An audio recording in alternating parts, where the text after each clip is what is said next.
Welcome to the Rugby Obsession Deep Dive. So glad to be here. And make sure you hit that subscribe button to Rugby Obsession right now so you never miss an update from us. Yeah, definitely hit subscribe. We've got a really fascinating one today. We really do. We are unpacking a highly debated topic in the rugby landscape right now, guided by a pretty thought-provoking March 2026 opinion piece. Right, the one by Jared Wright over at Planet Rugby. Exactly. The piece is titled, Dave Rennie is right. It's time to ditch New Zealand Rugby's outdated All Blacks policy. It's a bold title, but he backs it up. He does. And our mission for this deep dive is to, really unpack those rigid, old-school selection rules that have just governed New Zealand rugby for so long. The ones keeping the talent strictly domestic. Right. And we're looking at why the new All Blacks head coach, Dave Rennie, is pushing to modernize those parameters. Because embracing a global mindset could honestly be the ultimate game changer for international rugby. It really could. And I want to make sure we set a highly positive tone right out of the gate here. We are framing this not as a crisis for New Zealand rugby, but as a massive, exciting opportunity for evolution and innovation. Oh, absolutely. The timing of Jared Wright's analysis is what makes it so compelling right now. I mean, look at the calendar. It is 2026. We're just about 18 months out from the Rugby World Cup. Exactly.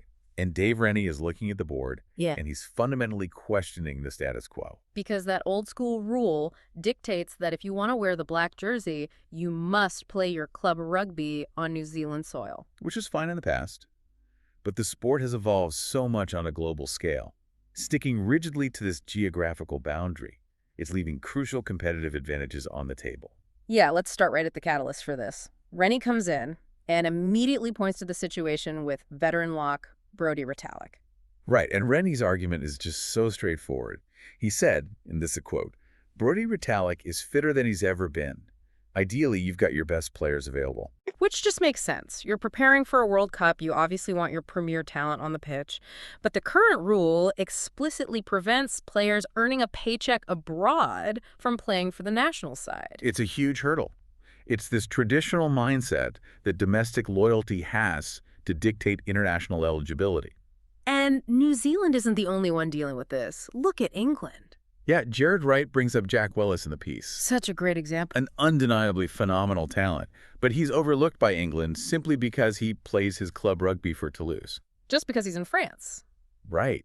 And when you look at the financial realities that pushed players like Willis over there, it just highlights how these policies penalize guys who are testing themselves in the most demanding club environments. Definitely. And when I look at a player like Retallick, I want you to just consider his resume for a second. We're talking about a decade at the Chiefs, over 120 Super Rugby caps. 109 test caps. 109, plus a World Cup trophy. Should a player with that immense service really be exiled just for securing his family's financial health in Japan? It's a no-brainer. Yeah. Letting legends see out their careers abroad while staying eligible is just logical. It really is. Now, if we want to see why modernizing this works, we just need to look at the All Blacks' greatest rivals. The Springboks. Winnie situation connects perfectly to them. It's an incredible historical parallel. Think back to Rassie Erasmus taking over South Africa 18 months before the 2019 World Cup. They were struggling. But Erasmus was given carte blanche to select overseas players, and immediately he recalls Faf de Klerk and hands a debut to Cheslin Colby. And here's a fascinating stat for you. The 2019 Springboks final winning matchday 23 boasted 7 overseas-based players. 7. That is wild. And just 3 of them, Fran Stein, Francois Lou, and Willie Leroux, brought a combined 197 caps of experience. Almost 200 caps between 3 guys. You compare that to New Zealand, where it's almost arrogant to assume veterans like Retallick and Sam Cane can just be instantly replaced by Super Rugby Pacific rookies. You just can't manufacture that experience. No, in the furnace of a World Cup final, where matches are decided by penalty management in tight pressure situations, that battle-tested experience is the 1% advantage. Absolutely. Now, before we get into the hidden domestic benefits of this, I want to seamlessly throw out a quick reminder to hit that subscribe button to Rugby Obsession. Yes, please do. And we also have a question for you all listening. Yeah, do you think the Springboks overseas model would translate perfectly to the All Blacks? Drop your thoughts and opinions in the comments. We'd love to read them. Because a lot of people think this is just about keeping aging veterans around. But there are profound benefits to the domestic squads that get overlooked. Right, it isn't just a retirement package. Playing abroad brings in new IP intellectual property. Take Geordie Barrett's stint playing for Leinster in Ireland. Missing Super Rugby didn't hurt him at all. Exactly. Ireland made him an even better, world-class player. He was immersed in completely different coaching philosophies and attacking structures. He learned how to operate against relentless Northern Hemisphere line speed and brought that tactical knowledge right back home. And there's a ripple effect at home, too. Let's look at the Chiefs.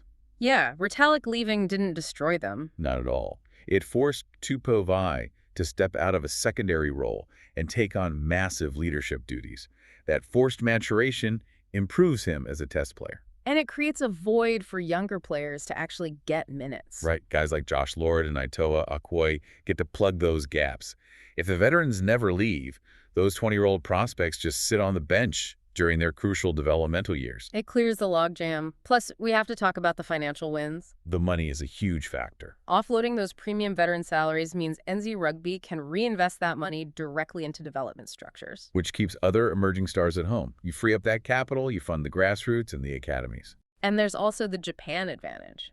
Eddie Jones had a really perceptive take on players like Malcolm Marx playing in Japan. He views it as a massive advantage. It is. Think about it. Fewer media duties, significantly less physical demand on the body, great pay. The seasons are shorter, the travel is localized, the players are getting touches on the ball and staying sharp, but they aren't enduring brutal attritional collisions every weekend. So they return to the national team completely refreshed. It's brilliant. It is. But look, any policy shift like this is going to face pushback. Oh, for sure. We have to acknowledge the naysayers. Critics like Justin Marshall have openly called this idea a step backwards. And we should break down those legitimate fears. You've got World Rugby Regulation 9, which is the big one. That's where clubs refuse to release players outside official international windows, right? Exactly. European clubs are private businesses. New Zealand fears losing control of a player's minutes and load management. And there's also the fear of a mass exodus. South Africa did experience a wave of departures after 2019. But these issues can absolutely be managed. Enthusiastically, yes. Look at how South Africa handles communication. They regularly manage out-of-window tests with Japanese clubs just through strong relationships. They cultivate a collaborative dialogue. Japanese teams are frequently willing to release Springbok stars because of that mutual respect. And for New Zealand specifically, they could set up thresholds. You don't just open the floodgates. Right, clear criteria, like you need 100-plus Super Rugby caps or 75 test caps to earn the right to go overseas. And when you think about it, that actually incentivizes players to stay in NZ longer. It does. It aligns the player's financial goals with the union's domestic needs. You stay in your prime, hit your milestones, and then you're rewarded. And I want to reassure you listening, this fear of a global market shift where everyone just leaves, Galactico teams like the old Toulon don't really exist anymore. The market naturally corrected itself. The top 14, Japan, the English Premiership, they all have new academy promotion policies. Reduced quotas for international players. There simply aren't enough premium roster spots globally to facilitate a true mass exodus of Kiwi players. The structural realities naturally prevent it. And even current stars recognize this. Artie Savea is advocating for this slow evolution. He's got a very measured stance. He points out that the rules were made for a reason to protect the game, but the game has evolved, and NZ must evolve with it. Because South Africa has unequivocally proven that a hybrid model wins consecutive World Cups.